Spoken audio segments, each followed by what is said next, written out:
Overcoming unclean spirit. Unclean spirit merge with the human spirit in such a way that it is often impossible to tell if someone is possessed or not.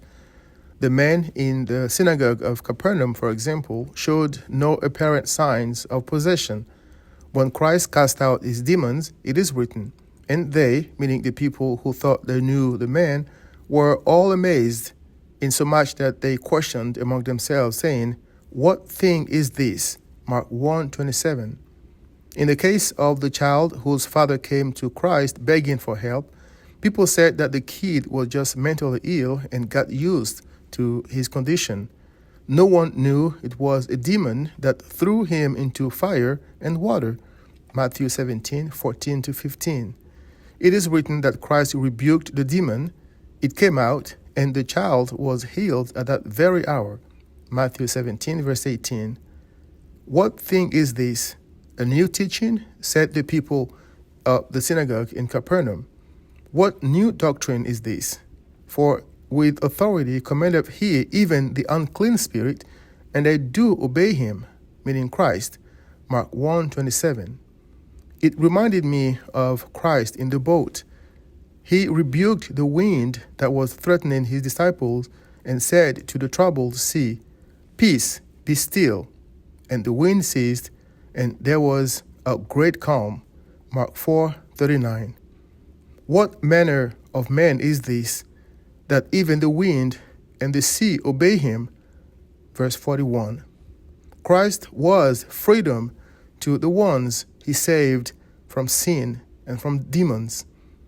Satan does not cast out Satan, according to Matthew 12:26. Only Christ can cast out unclean spirit, and he is the same yesterday, today, and forever.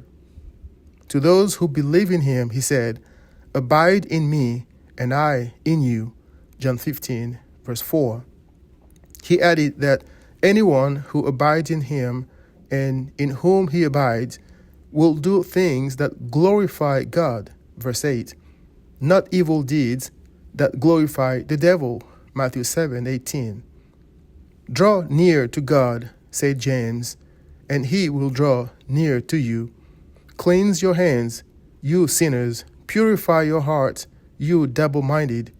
Be afflicted and mourn and weep. Let your laughter be turned into mourning, and your joy to heaviness.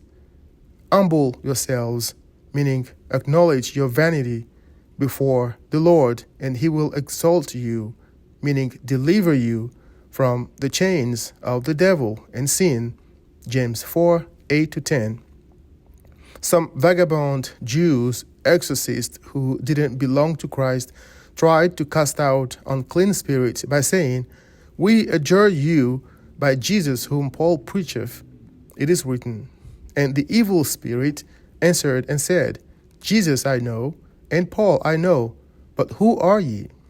And the man in whom the evil spirit was leaped on them and overcame them and prevailed against them, so that they fled out of that house naked and wounded. Act 19:15-16.